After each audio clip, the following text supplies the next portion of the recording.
We are absolutely connected. You know, it's like, there's no question about it to me.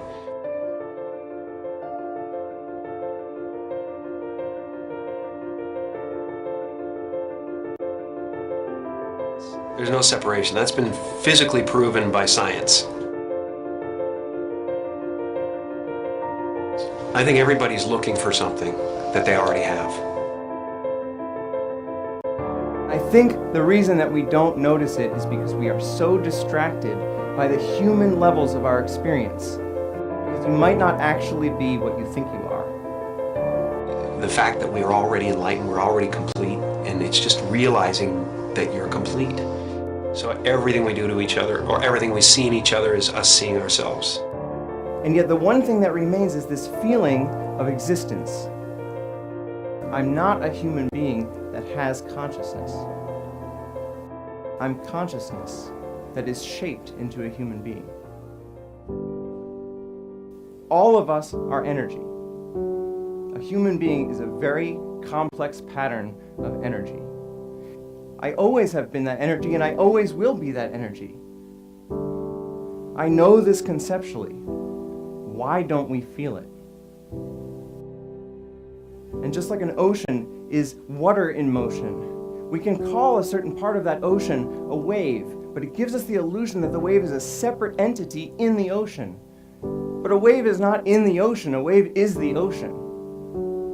And similarly, we might not be waves. Maybe we're the ocean. Maybe all of us are energy, and we can realize that directly.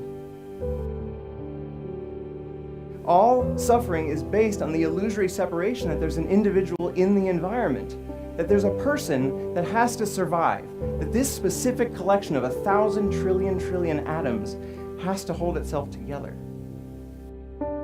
But if I realize directly that I am energy, and I realize that the body and the mind are a temporary manifestation of that energy, then I can fully accept the death of the body and mind as something that does not happen to me, because I was always energy and I always will be.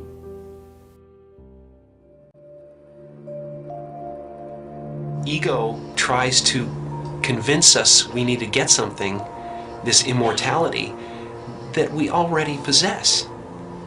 Ego is the voice in your head that says you're not as good as that other person. Maybe you need to do something else to make yourself better, to add to yourself.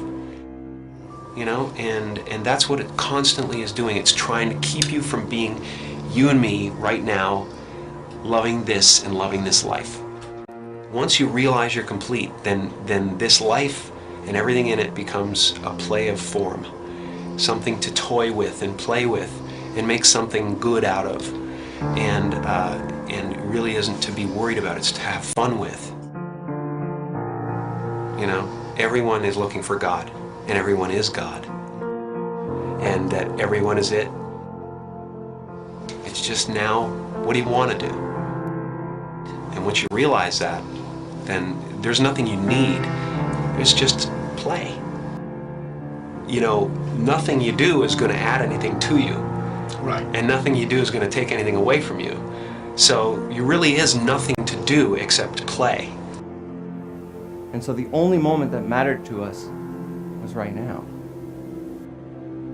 I think this experience is so important and powerful that every religious tradition at its core has been trying to convince us of its importance. And if it's true, if the true end of all human psychological suffering is actually possible, it is the most important thing science could be studying. Maybe it's possible that within our lifetimes we could actually eradicate human suffering. And what would the world look like then if every single one of us felt complete, felt whole, and felt interconnected? When you let go of individual survival, all of your priorities change because you actually see the entire world as your body. You see the suffering of others as your own suffering, and you want to help. Maybe the one thing that keeps us from actually solving all of the other problems in the world is this persistent, flawed thought that we are separate from the world. And maybe it's time we change our minds.